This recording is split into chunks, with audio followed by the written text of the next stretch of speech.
हाँ, तो next question देखते हैं, क्वेश्चन नंबर 55। क्वेश्चन में बोला हुआ है, देखो, two solid bodies rotate about stationary mutually perpendicular intersecting axis with a constant angular velocities of omega 1 and omega 2, दोनों की वैल्यूज अपन को प्रोवाइडेड है। पूछा है find the angular velocity and angular acceleration of one body relative to the other. मतलब देखो, जैसे बोला हुआ है क्वेश्चन में वैसे वैसे इस तरीके से डायग्राम गिवन नहीं है, ये मैंने बनाया है तो ताकि क्वेश्चन ज़्यादा टाइम ना ले, है ना। तो एक डिस्क ये है और एक डिस्क ये है, दोनों जो डिस्क है ये मान लो ओमेगा 1 से घूम रही है, ठीक है ना। और ओमेगा 1 से घूम रही है तो इसकी जो डायरेक्शन है ओमेगा की, वो अपन राइट हैंड थंब रूल से यूज करके ऊपर की तरफ निकाल पाएंगे आराम से, कि जो इसकी जो डायरेक्शन है ओमेगा की वो किधर है, ऊपर की तरफ। मतलब ओमेगा 1 की जो वैल्यू है वो है अपवर्ड डायरेक्शन में, ठीक है ना, इस तरीके से, दैट इज ओमेगा 1 वेक्टर, ठीक। और ओमेगा 2 जो है वो म्यूचुअली परपेंडिकुलर एक्सिस पे है दोनों, और ओमेगा 2 जो है सेकेंड डिस्क वो है अपने पास कुछ इस तरीके से, दैट इज ओमेगा 2, ये ऐसे घूम रही है, ठीक है ना। तो इस तरीके से right word positive x axis की तरफ ओमेगा 2 हो गई है। अब अपन को पूछा है relative angular velocity of one disc omega, angular velocity of one disc with respect to other.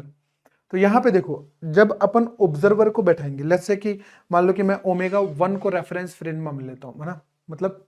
मैं ओमेगा 1 से ऑब्जर्व करता हूं ओमेगा 2 को, ठीक है ना।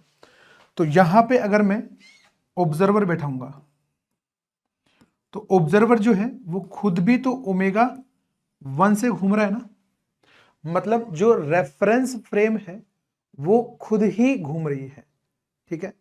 तो अगर ऐसा कुछ है तो अपन जब फर्स्ट वाले डिस्क के रेफरेंस फ्रेम में देखेंगे तो किसी टाइम टी के ऊपर अपन बात करते हैं, ठीक है ना।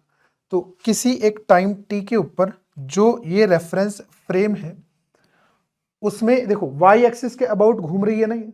तो एक्स एक्सिस और जेड एक्सिस जो है वो कुछ इस तरीके से घूम जाएंगी ऐसे, ठीक है ना, किसी टाइम इंस्टेंट टी के ऊपर। तो मान लो कि एक्स एक्सिस जो है वो ऐसे घूम जाती है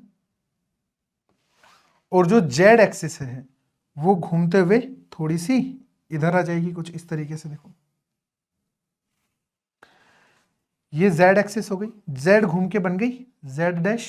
और एक्स घूम के बन गई एक्स डैश, और ये घूम रही है ओमेगा 1 से, तो ये कितना एंगल यहां से घूम जाएगा, that is omega 1 into T. Similarly ये एंगल भी अपने पास कितना बन जाएगा, ओमेगा 1 इंटू टी, ये अपने पास एंगल घूम जाएगी, ठीक है। कौन से प्लेन में हो रहा है ये, हॉरिजॉन्टल प्लेन में। तो जब मैं लिखूंगा, अगर मैं लिखूंगा ओमेगा 1 वेक्टर तो that is equals to omega 1 of J cap, और अगर मैं लिखूंगा omega 2 vector and that is equals to,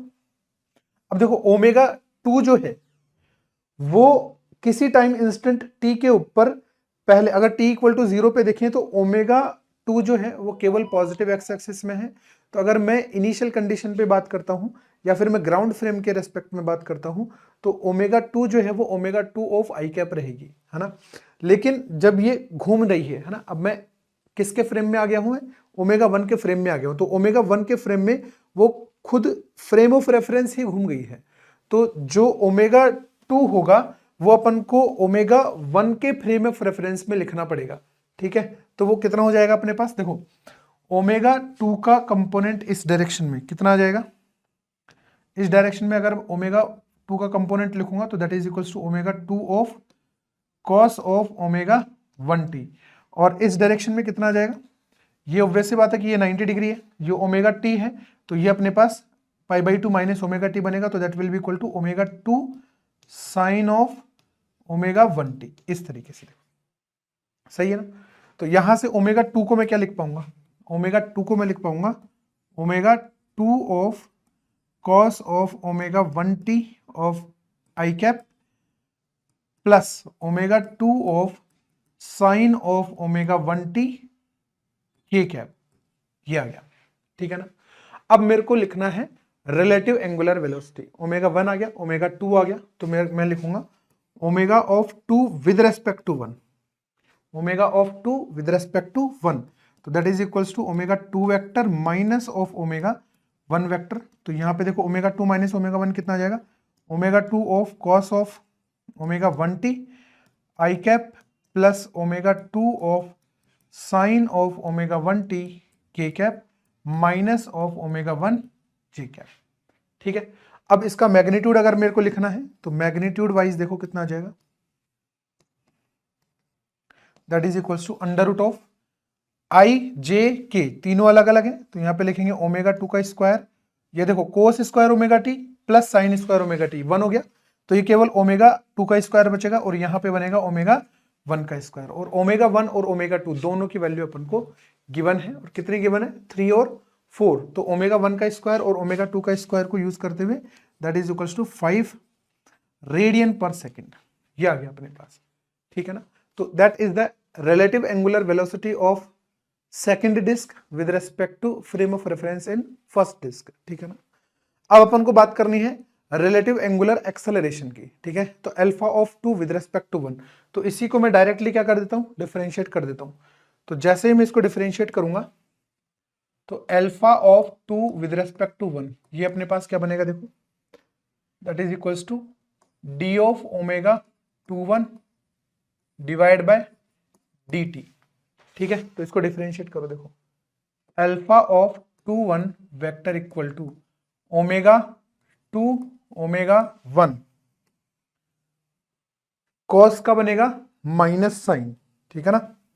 तो minus of sine of omega 1t, और ये अपने पास था आई कैप में, और फिर अपने पास अगेन ओमेगा 1 ओमेगा 2, और ये बन जाएगा कॉस ऑफ ओमेगा 1t, और ये बन गया के कैप माइनस ऑफ, ये बन गया अपने पास 0, क्योंकि ओमेगा 1 तो कांस्टेंट है ना, तो दैट विल बी 0। तो टाइम डिपेंडेंट अपने पास एक ही था ओमेगा 2। ठीक है, तो यहां से देखो अगर मैं इसका क्या लिखना चाहता हूं मैग्नीट्यूड, तो मैग्नीट्यूड में अपने पास कितना जाएगा, देखो under root of omega 2 square omega 1 square और साइन स्क्वायर थीटा और कॉस स्क्वायर थीटा, ये मिलके बनेगा 1, मतलब अपने पास जो रिलेटिव एंगुलर वेलोसिटी आ जाएगी that is equals to omega 1 multiply omega 2। तो अपने पास अल्फा ऑफ 21 वेक्टर जो है इसका मैग्नीट्यूड कितना बन जाएगा 3 मल्टीप्लाई 4, तो that is equals to 12 radian per second square. ठीक है, तो इस तरीके से इस क्वेश्चन को आराम से अपन सोल्व कर पाएंगे। इस क्वेश्चन में अपन को जो रोटेटिंग वेक्टर्स है और रोटेटिंग फ्रेम है उसका अपन को थोड़ा सा नॉलेज होना रिक्वायर्ड है। ठीक है, तो रोटेटिंग फ्रेम अगर चेंज होगी तो अपने पास जो वेक्टर क्वांटिटी है उस रोटेटिंग फ्रेम के रेस्पेक्ट में वो चेंज हो जाएगी। चेंज हो जाएगी मतलब उसका जो कंपोनेंट्स है एक्स वाई और जेड में वो चेंज हो जाएंगे। ठीक है, चलिए